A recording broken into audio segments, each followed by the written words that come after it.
That the question that keeps being asked around the world that has to do with prisons here in the United States is this simple question. Why do the United States imprison so many more people as a percentage of its population than almost any other country in the world? And she gave us the answer, because it's not about criminality. It's about controlling a part of the population. You pretend that they are criminals so you can put them in under the heading of criminal. But if you're trying to solve a social problem by putting people away out of the community in an enclosed space, and you can call it criminal, then you get the weird statistic that your numbers are off the chart relative to everybody else.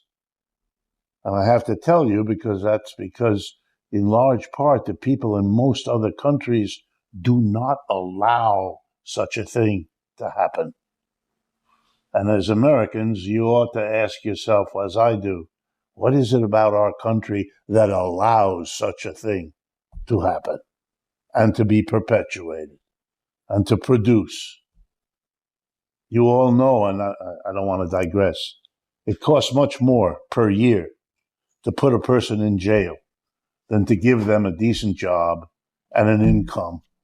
It is outrageously inefficient to do this.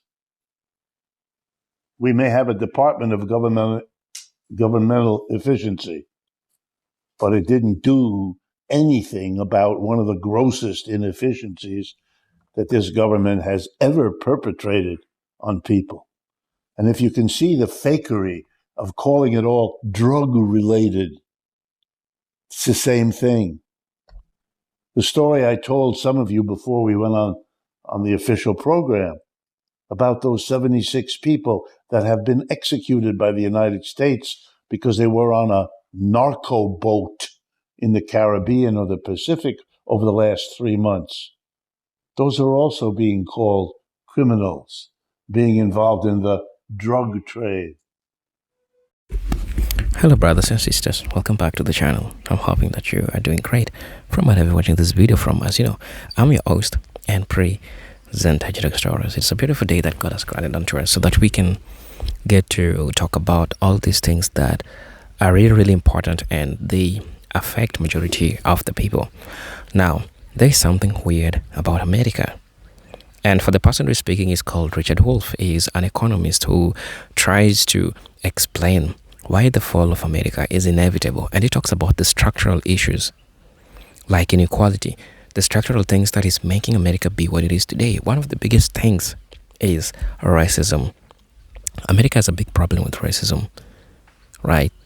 And we have people that are arguing that racism has really costed America big things, from the decisions that they make, from how they think, because racism dwelt on the fear of losing what we call your supremacy. So since they felt that if they put other people in the seat, they are going to be losing their supremacy, then they end up losing themselves. That's what really happened. So at the end of the day, when you get to look at how all these things happen, you get to understand that the fall of America is so much inevitable. It is something that it is unavoidable. The fall is so much inevitable. And we talked about the structural issues happening within the United States. So when other people are seeing all these things that are happening, and the prison system of America, how it punishes its own citizens for having up their mind, it is something also worth noting. It is also something that worth talking about. But one of the biggest questions that at the end of the day people ask is the question of racism and how it has really impacted the United States until where it is today. So what we're just seeing is a problem that is happening within the US. It's not a problem that it is happening outside the US. So brothers and sisters, I want you to watch this video because the predictions that Dr. Richard Wolff is giving is really, really big and it makes sense. So I want us to watch this video and then I'll be back. I'll be sharing my 2 cents in regards to this. So let's keep watching the video. I'll be back. That's what put all those people in jail, being involved in the drug trade. I went to school in the fanciest schools this country has. I was an undergraduate at Harvard, then I got a master's degree at Stanford, and I finished by getting 2 more masters and a PhD at Yale. I'm like a joke. And here's what I want to tell you. Every drug you ever heard of was always available in every room of those institutions that I ever visited. And who got arrested? Nobody. Who got invaded by the cops? Never happened. Which person of the young people there was worried that their drug activity would get them into trouble? None of them. This is a social issue, not a chemical issue. Okay, I want to talk to you about this problem of affordability. It's a big, long, fancy word. Don't be misled by it. It simply means what you suspect it means. We got a problem in that a lot of the things we need and want, we can't afford to get. Nor if we get one of them, we have to forego another one of them. It's been around a very long time. Not a new problem, not at all. But for a long time in the United States, roughly the last century until recently, mechanisms were found in the United States to give a large number of people an escape hatch,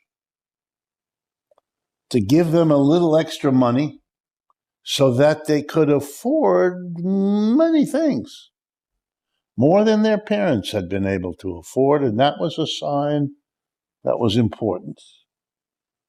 For 100 years.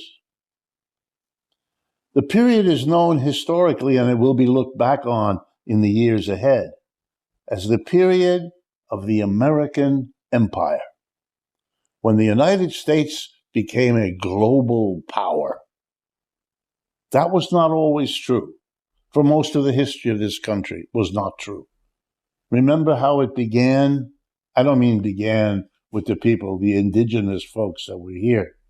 We all know the genocide that removed them. Now, if I look at the Europeans who come, they were poor in most cases. They were criminals back home, running away. People in awkward circumstances, which is what the phrase is in German. And they came here, and they had a fairly hard-scrabble life. They were given land that had been taken away from the indigenous people and so forth. You know the story. But it was only really World War II. So, a lot of American history from the time of the Independence War of 1776 to World War II, 1942. That's a long time. We were not an empire then. We had been a colony of somebody else's empire, remember? The British. They had a big empire too. What's left of that? Nothing. You know what England is now? A poor, wet, cold island off of the mainland of Europe. That's what it is. It's one of the few countries of the Western world that's in worse shape than we are. Much worse. It is really serious what has happened to the empire once referred to as the sun never sets on the British Empire. Why? Because Britain has so many properties in Asia, Africa, Latin America, that literally as the sun goes around, as we go around the sun, there's always sunlight somewhere on what Britain owns. Now it's almost correct to say that the sun never shines on Britain. That's how far it's come. And before you laugh too much, that's what's happening to us. Now, you are living through it. I am living through it. I'm going to go through some details, but I don't want you to lose the big picture that I'll come back to at the end. The big picture is The empire is over. From 1945 to 2010, 2015, we were the top dog. All the other big, powerful capitalist countries and the socialist countries had blown themselves to bits in World War II. Britain, France, Germany, Italy, Japan, Russia, China, boom, they destroyed one another, led by the old European empires. Hitler's slogan, Das Dritte Reich in German. My mother was born in Berlin. My first language is German, so I speak that language, still do. Hitler promised Das Dritte Reich means the Third Empire. He was going to make Germany an empire again. A kind of MAGA forerunner in more ways than one. And to do that, he invaded the Soviet Union. And that begins World War II. And they destroyed each other. The British, the French, the Germans, the Italians. They still haven't recovered. Immediately at the end of the war, the colonial people around the world realized, this is our chance. They're weak. They've destroyed each other. We can get independence. Led by India, a big jewel of the British Empire, they fought the battle. You all have heard or watched or learned about Mahatma Gandhi and that movement. That was a revolution against the British Empire. And the British did everything. Every ugly, violent, destructive thing you can imagine, and many that you don't imagine, to your credit, including dividing South Asia between Hindu and Muslim and all the horror that goes on about that to this day. As horrible and in some ways worse than what Israel is doing in Gaza, which is a rerun of these situations. The United States took over. As Britain withdrew, the United States moved in everywhere. And we were the king. You were born into that. You've lived your life in that. What you now have to come to terms with is that was a special period and it's done. And it's not coming back. You're going to live the rest of your life, whether you like it or not, in the decline of the American empire. And one of the results, I invite you to come to other talks. I'd be glad to go into many other aspects because it's shaping everything about your life. Your music, your dance, your diet, your dress, your education, your medical care, you name it. They're all being reorganized. It's not Mr. Trump who's doing that. It's the situation. That's why it was already underway before he became president, and it will continue long after he isn't president anymore. And I'm not here to defend or attack him. I'm not interested in that. And beware lest you be too caught up in the details of what he's doing to miss the picture of what's going on here.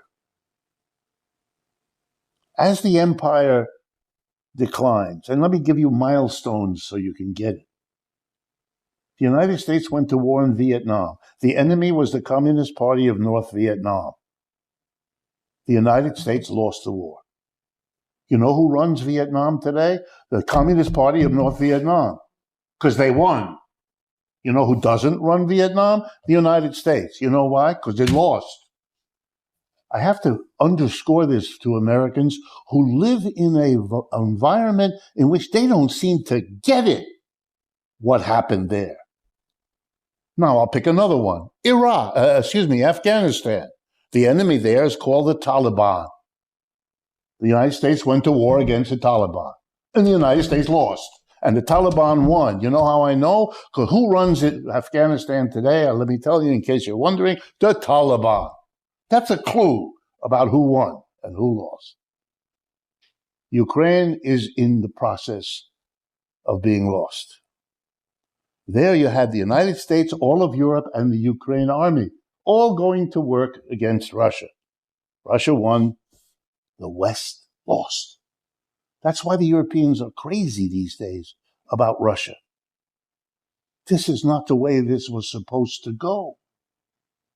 The Russians were supposed to be defeated. Propaganda in this country transformed Mr. Putin into Joseph Stalin in order to facilitate the process. But nobody should be fooled. I could go on. Once upon a time, the dollar was the global currency. It isn't anymore. It now has to compete with the euro, but also the Chinese currency, the Indian rupee, all kinds of currencies that are becoming important. The empire is over, and the empire can't deliver the wealth it once did to the United States. The wealth that comes from having your currency be the world's currency. Your army controlling the whole world. The war in the Caribbean, the killing of those people in the boats, it's got nothing to do with drugs. That's the story you tell the American people because they're gullible enough to actually believe it. This is a part of a war to take over Venezuela because it has the greatest, in case you're not aware of it, supply of oil under the ground in the world, more than Russia, more than Saudi Arabia. It is a jewel in the maneuvering around oil.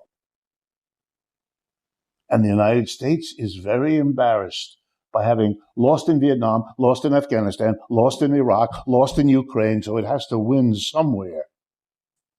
And Venezuela offers 2 for 1, a victory and the oil. What are you going to do? Is it possible? Yeah. I want to turn now to affordability. What's that about? It's when you can't afford to buy stuff. Well, everything that's happening in this country now, everything is about that. Everything is a process of making more and more of the wealth unaffordable to more and more of the people. I'm sorry, I don't mean to upset you. On the other hand, you do want to know what's going on. You're better off to know than to be hit by a tsunami because you were facing the wrong way. What do I mean? Well, you might be surprised at some of the things you all know are going on. I'm going to put them together for you. Why in the world would a wealthy country, as Andrea James just reminded us we are, why would a wealthy country turn to the 42 million poorest people in the country who depend on the food stamp, the SNAP program, and take away their SNAP eligibility, their ability to get the food? Food! Not a luxurious home, food for the poor. Why would you do that? Why would the leading political party, the Republican Party and Mr. Trump, take the lead in doing that? What a strange thing to do. Wait a minute. It isn't strange because it saves money. It's money the government doesn't have to spend on the SNAP program.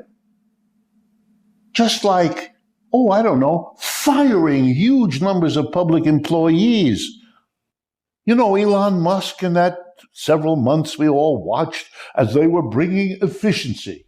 I have been hired to do efficiency studies. If you do an efficiency study, you hire experts, you pay them a lot of money, and they study very carefully what's going on and come up with some suggestions. That's an efficiency study. Elon Musk knows that's an efficiency study because he buys them for his various operations, as all big corporations do. What he did for Mr. Trump and with Mr. Trump had nothing to do with efficiency. It had to do with the government saving a lot of money. Fire all those people. What do we need an education department for? Education should be left in the hands of the parents who know what's best for their children. That's exactly as honest as saying you're killing those people in the boats because they might be carrying drugs. Come on, you do know.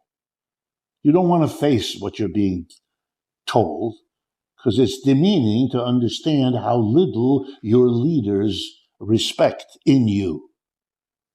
I don't want to face it either. On the other hand, I get a perverse joy out of facing it. And you're subjected to it for the next few minutes. So, you save money with this. You call it efficiency. And you hope most people who efficiency. I mean, a good thing, efficiency. After 4 months, it peters out. You know why? Because people figure out this has got nothing to do with efficiency. And now the pushback begins. All those people thrown out of work, they go to court. They want their job back. The procedures that are in place about how you fire people were never followed. Remember, Elon Musk came in with his baseball cap and his limited mental capabilities and did his thing. I know we are supposed to believe that this is a genius. I know we're supposed to believe it. And many of us do, because we make an equation. If he's got that much money, he must be smart. Sad that you should believe that. After a few months, he couldn't do it anymore. So Mr. President had to come up with another way to save money. He shut the government down. Brilliant. 4 months of efficiency, and now some months of nothing at all. We cut everything. We stop everything. Who does this kind of thing? Somebody who's desperate. Why would the president be desperate to do this? Stick it to the people who depend on food stamps. Lay off all those air traffic controllers, making it impossible for anyone to go on an airplane in the country, which, if he had half a brain, he'd know the biggest users of our airplanes are corporations. They're now going to be interrupted because they can't take a flight anywhere, whereupon the government has to stop being shut down, which, as we speak, is being voted in Washington. But be sure, he'll come up with another one. What is this desperation to save money by not spending? In order for me to explain that to you, which I'm going to do in a moment, I got to show you the connection to affordability. These are all specific ways of making affordability worse. He's taking away the capacity to buy from more and more people. The fired federal worker, the person who can't get the support for the welfare program they're getting, the air traffic controller who hasn't been paid for 40 days. And you know what he does? He has to go and borrow money to pay for the basics because he has no income. And he has a mortgage to meet, and he has this, and he had that. So he borrows money. But of course, if he borrows money, he has to pay interest. Even if he gets his job back, even if he gets back pay, no one's ever going to give him that interest. He's out money. And quite a bit. Moreover, when he's out there looking, he can get a part-time job. And he takes it because it's some income. But now he's working hours, he's very tired. And when he goes back into that air tower at the airport, you know, the airplane comes in, he's snoozing. And your life is over. Because you crash. Everybody with half a brain knows all this. What the desperation not to give people the wherewithal to buy. It makes affordability worse. Because all affordability ever was or is the relationship between the money coming in and the price you have to pay when you spend the money. That's affordability. You wouldn't mind the prices if your income were better. You wouldn't mind your crappy income if the prices were lower. This is not PhD economics, although that's a lot of what I had to learn. What is going on here? Affordability, let's start with your income. What you can afford depends on how much money you get. Okay? And that, for most Americans, is about how much in the way of wages you get. Well, who determines your wage? Who sets the wages? Well, the answer is the employer. When you sit down with the employer, when you look for a job, you have a conversation. Many of you have had it or will have it or know what I'm talking about. You sit down, you talk, I have to come Monday through Friday. I should be there at 8:30 and I should be ready to do this and I should dress such a point in such a way. And then you get to that point, what am I going to get paid? Because that's a kind of big question. And the employer then says some mumbo jumbo like, well, the going wage for this activity here is whatever. And maybe you push back a little depending how much of an option you have and what kind of personality you got, and you work something out. But you know who has most of the cards here is the employer, right? If you don't work out, there are 27 people in the waiting room with their little resumes in their hand. The employer knows. Employers are, according to the U.S. Census, employers are 3% of the American people. Let me do that again. 3% of our people are employers, and that includes the self-employed. In other words, the wages of the whole society are determined by 3% of the people. And I'm now going to have to tell you, you're not in that 3%. You have to take it. Because if you leave it, who knows what else is out there for you. Another employer who's very aware of what the first employer offered you and will take that into account when offering you something. The other side of affordability is the prices you have to pay with whatever wage or salary you get. Well, let's ask the same question. Who determines the prices? Ready? The same people. The same 3%. If you've ever worked in an office, a factory, a store, were you called in as an employee to help participate in deciding what the prices would be of whatever it is you're helping to make? Of course not. You're a worker. You're an employee. You don't make those decisions.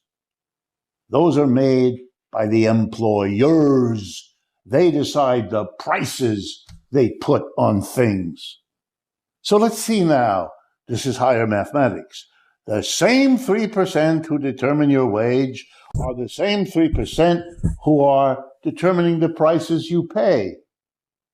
If they want to squeeze you, this is the easiest thing to do. You just squeeze a little on the one end and you squeeze a little on the other end. And between the two, you get the squeeze done. You make more and more of the wealth of the country unaffordable. The biggest issue you all know in this country right now, rent. Housing is unaffordable. A healthy society spends, that work has been done, 24% of your wage on your housing. If you're spending more than that, you are being abused, ripped off. That, by the way, it's a universal number used around the world by the UN, everybody else. If you go to places like Vienna, for those of you that are interested, if you ever want to understand how a city, one of the major cities of Europe, Vienna, has solved its housing problem 100 years ago, it's because in Vienna, half the apartments are owned by the government or in a partnership between government and private. Half. And the wages are set as a percentage of your income. It's a spectacular success story, which is why you've never heard of it. You live in a country where that is. We have 800 meetings every year about the housing problem. Much cheaper, take the people on an airplane, fly to Vienna, spend 2 hours, and you'll be done. No problem. Just copy a popular. And you know, by the way, who did that? Socialists. Socialists in Vienna 100 years ago passed all that legislation, and it is so popular in Vienna that even when Vienna was a Nazi, part of Hitler's, the Anschluss, when Germany and Austria came together, even when they were governed by Nazis, they dared not do anything with that public housing because half the people would have voted them out of office in 10 minutes. The people of Vienna can afford a very nice lifestyle because the rent doesn't do to them there what it does to you here in New York, where the rents are so crazy. We just saw a remarkable election built around, among other major issues, rent. It's just a question of doing something either about the income or about the prices, which are set by the rich at the top, the 3% employers, who include all the richest people. Elon Musk is an employer. So are all those other people. You've got to do something about that, or else you will not solve the problem of affordability. And don't be fooled, please, by the endless efforts to fool you.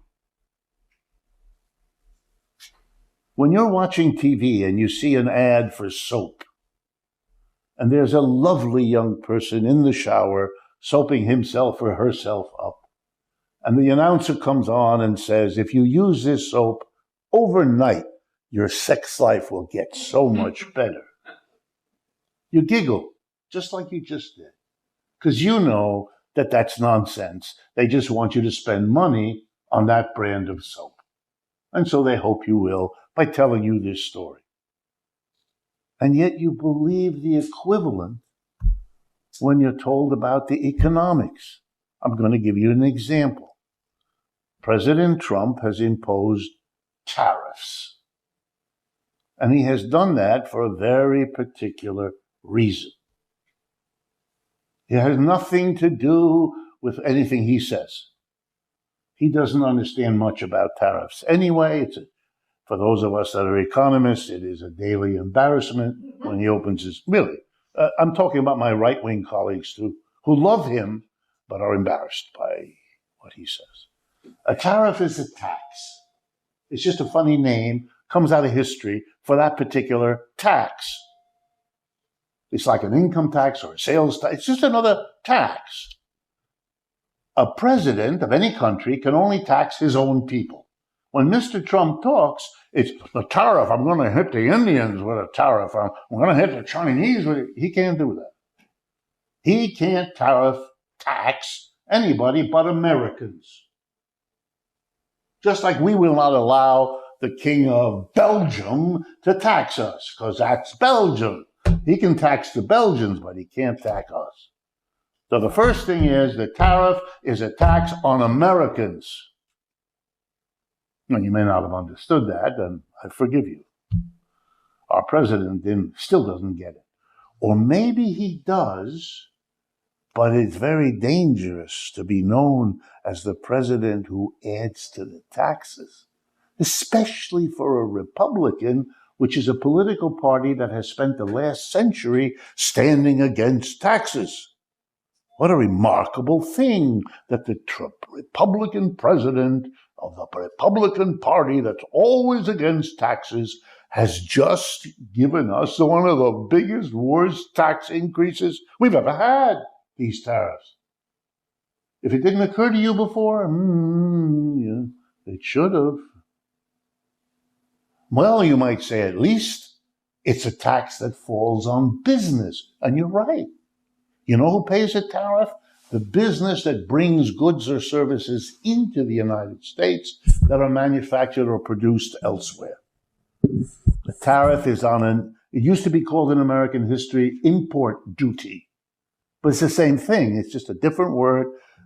So if a French wine made in France comes here to New York, the importer, the American company importing the French wine, say pays $10 for that bottle of wine from France, now has to pay Uncle Sam the tariff on that $10 bottle of wine. That's a check that goes from the importing company to Washington, D.C. It doesn't go to France.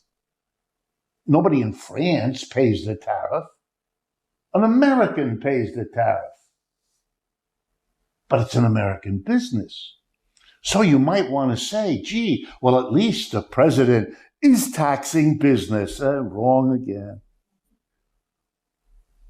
How is that wrong? Here we go. Two ways. Number one, before the tariffs were announced, that was in April of this year, we had something else. The big, beautiful tax bill. You may remember, a lot of publicity. What did the big, beautiful tax bill do? Drop taxes on business in America. Dramatically. And on rich people too. It was a wonderful gift of a tax cut. Why was it done like that? Because Mr. Trump wanted to be able to say to the business community, I'm going to hit you with this tariff tax, but don't worry, I'll cut your taxes first. That's like going into the store and noticing that the clothing is all 50% off and not being aware, as your cousin told you, that 2 weeks before the sale, they raise the prices by double. And you feel really good until he tells you that. I'm here to tell you, there is no tax increase for business. They got a tax cut to let them know not to squawk when the tariffs come down. And what are the companies doing that are supposed to pay the tariff? They have to pay. They send it to Washington, the tariff. But then they do something else. They raise the prices of those goods to you and me, saying to you, we really wish we didn't have to do that. But because we have to pay the tariff, we are having to raise the price. And you poor people believe this horse shit. Why? Why? Everything I've told you tonight, you knew anyway. There's nothing new here. I'm just putting it together in a way that you kind of now have to look at it, don't you? Your coffee is going up. You notice that. The latte costs you more. Part of the excuse for that, coffee comes from other places. The United States can't grow coffee. A little bit in Hawaii, a little bit in Louisiana, but not enough to make a difference. And we consume one hell of a lot of coffee. And that mostly comes from Brazil. And so the excuse is, well, the tariff on coffee coming in. Those businesses have no need of that. They got a tax cut. Took care of that for them. This is just grab it because you can.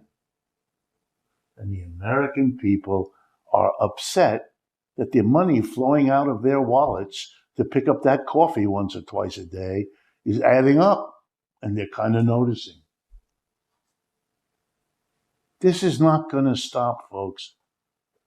If the Supreme Court decides, which it's scheduled to do this week, that those tariffs are illegal, but they are, by the way. The United States Constitution says that the House of Representatives is where all taxing is to be done. They have the authority. They had nothing to do with it. Mr. Trump just did this, like he's killing those people in the narco boats. And he knows something that growing up in a very Catholic community, we all learned it's better to ask for forgiveness than to ask for permission. If you think about that, you'll understand why that's a popular saying in certain communities. Okay.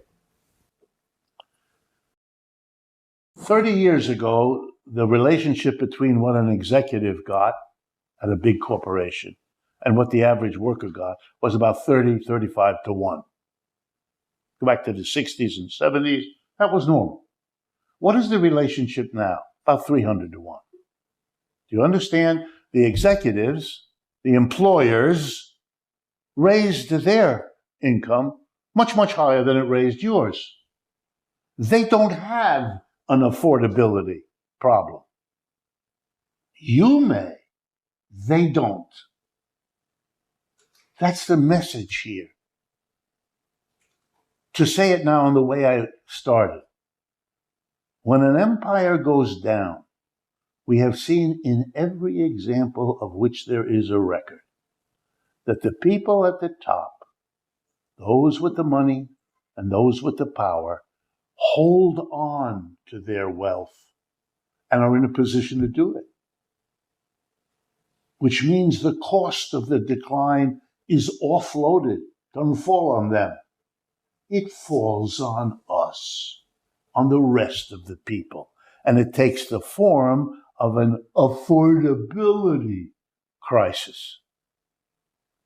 The fundamental confrontation you have to face then is that the people who ran this empire are in the best position to hold on to the wealth it acquired, and that's what they're doing.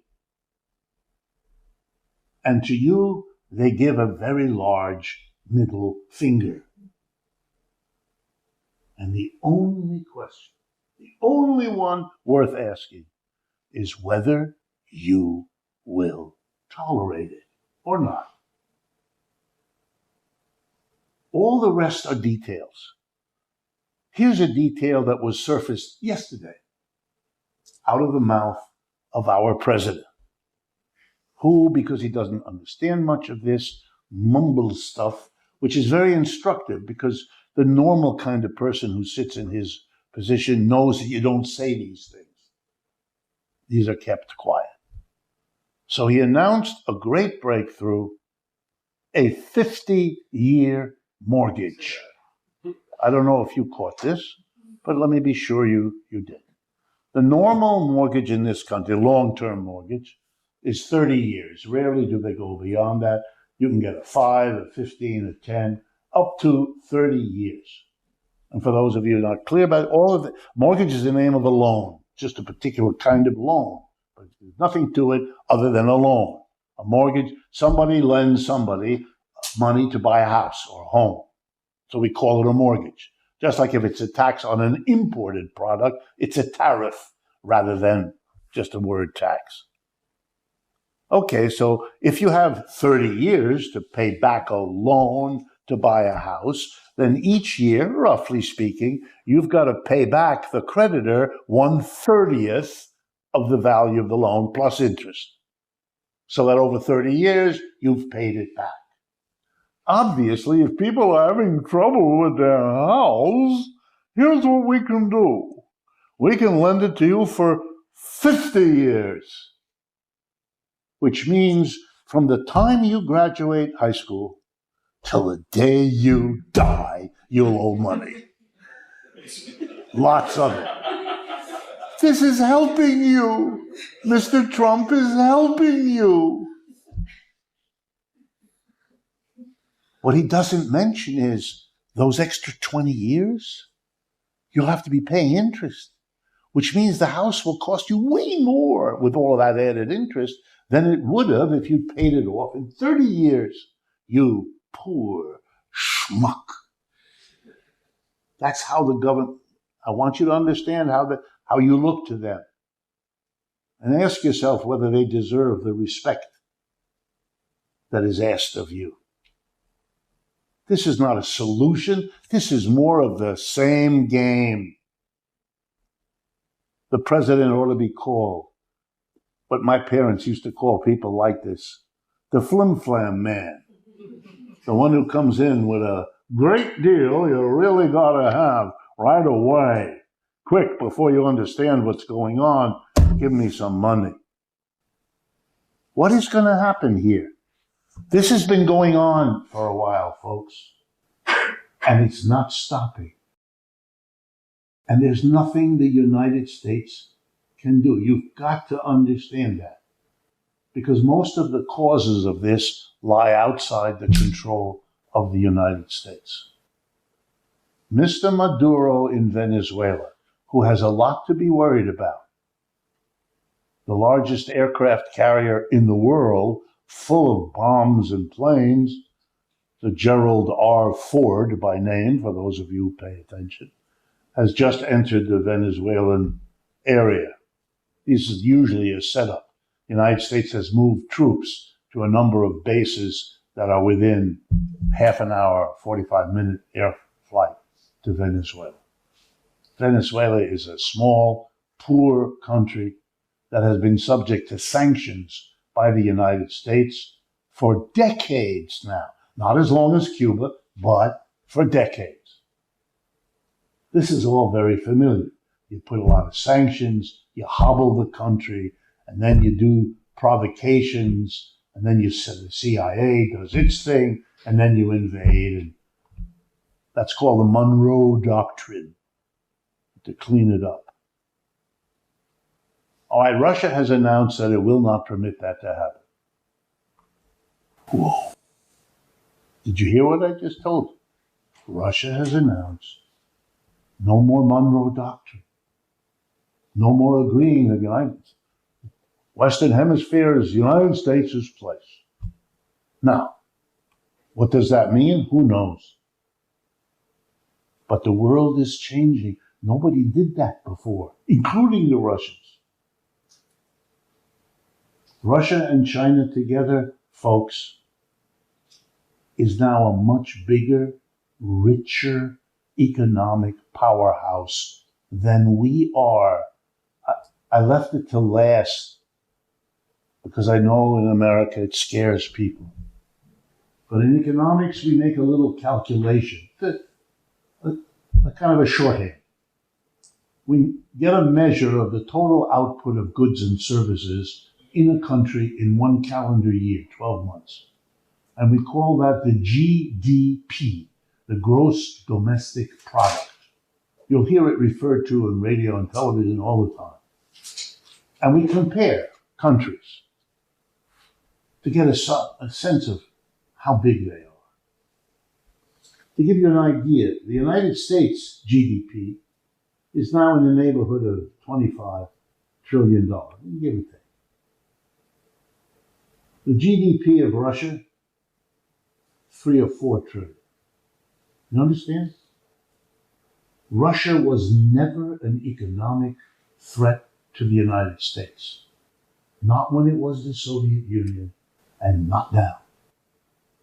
If you thought that, it's the same problem. You live in a political, ideological fog. Not your fault. What air are you going to breathe other than the air all around you? So that's what you breathe. And that's what you take in your brain. So the United States has no economic issue with Russia. Not at all. Never did. What is the GDP of the People's Republic of China? United States, 25. United States is 25. Russia, say 4. China, 18 or 19. Okay? Russia and China are closer together as allies and friends than they have ever been right now. And they have an alliance with a dozen other countries, more than a dozen, but I'll use a dozen, called the BRICS. When you see that referred to in the newspaper, Pay attention. BRICS stands for Brazil, Russia, India, China, and South Africa. That is the alliance, the center of which is the People's Republic of China.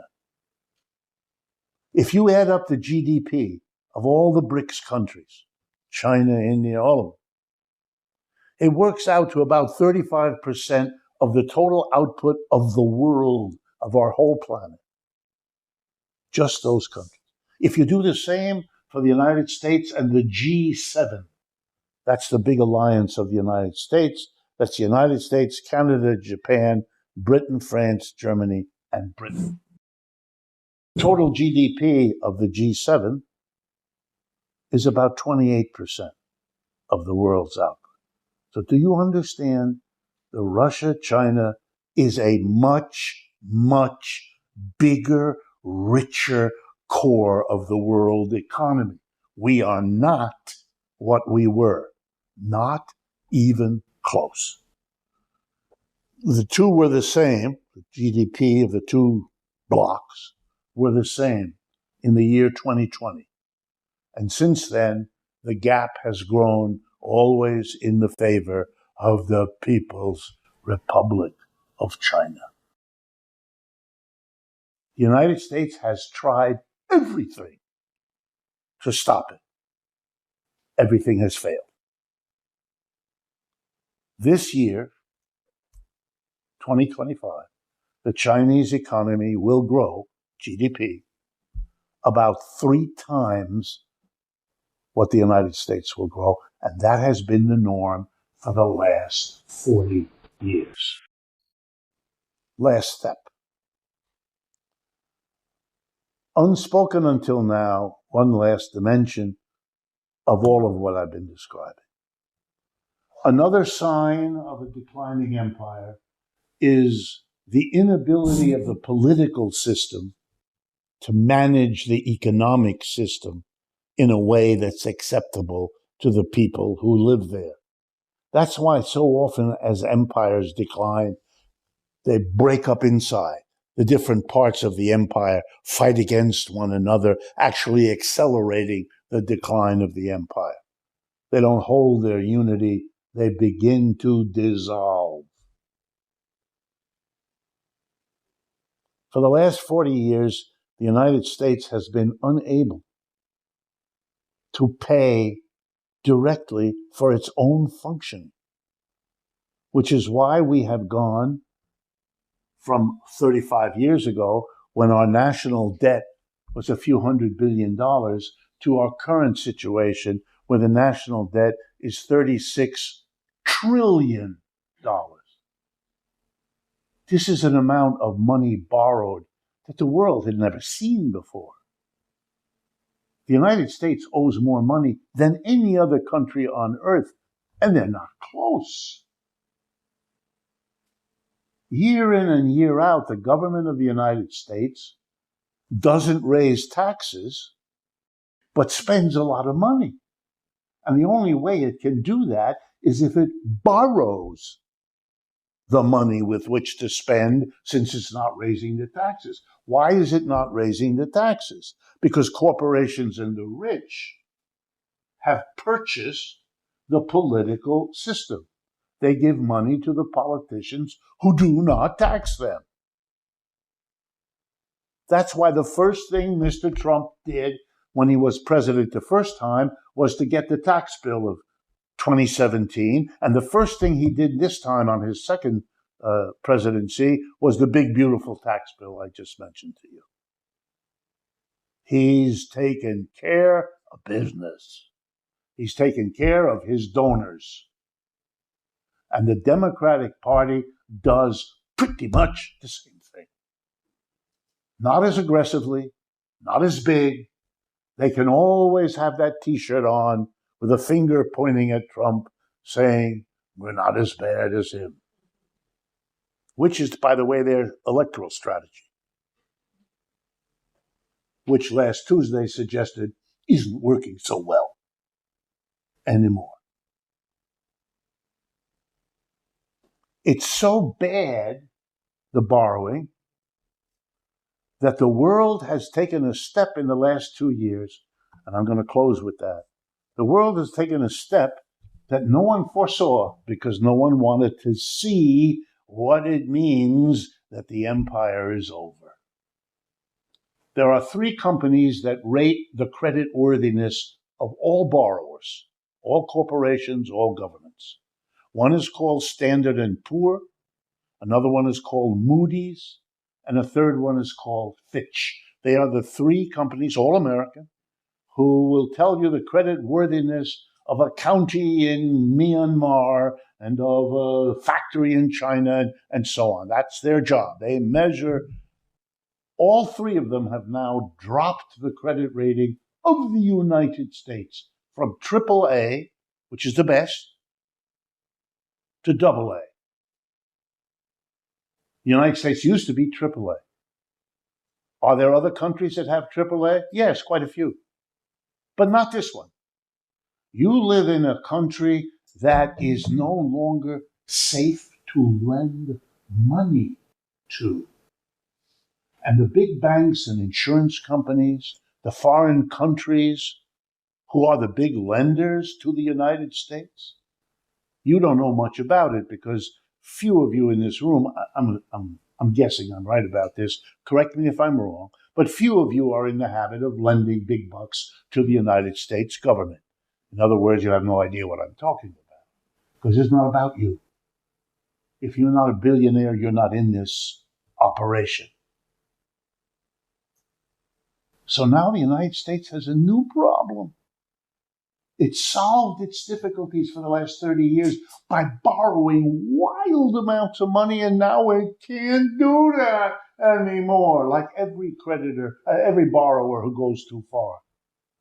Can't do it. Why are the creditors worried? Because they're worried for the same reason that they worry about all the other countries that borrow and then hit a moment when they don't or can't borrow anymore. Here's when that moment happens, and you'll see how close we are. It's when masses of people go into the streets of these countries and shake their fingers at their leaders, and they say, "You're not taking care of our food and our clothing and our shelter and our schools and our medical care because you're saving money to pay off the rich people you borrowed from. We won't let you starve our children," remember Andrew, "in order to pay off the rich. Our children can't eat, so your mansion can have another layer of gold paint? Really?" You know what happens at that moment? The leaders have a sudden change of heart, and they call up the creditors and they say, "We can't pay. We can't." And even more important, we won't. One of the countries that does this on a regular basis and gets away with it because it knows how to play politics is a country called Argentina. 2 weeks ago, they did this game again. The right-wing crazy person, I don't use that term, but if you want to see a leader who's genuinely right off his noggin, go look at Mr. Milei in Argentina. He announced, "We're bankrupt and we have no money and we can't repay our creditors." Mr. Trump gave him, dependent, a little unclear, somewhere between 20 and 40, ready? $1 billion. Way more money than it would have needed to take care of all the people on SNAP. In order to save him, because he's a right-winger, he likes Trump. To save him, he did that. And the United States, in most cases, Republicans and Democrats alike, whistle, look at the moon, check their underwear. That's what they did. But what is this?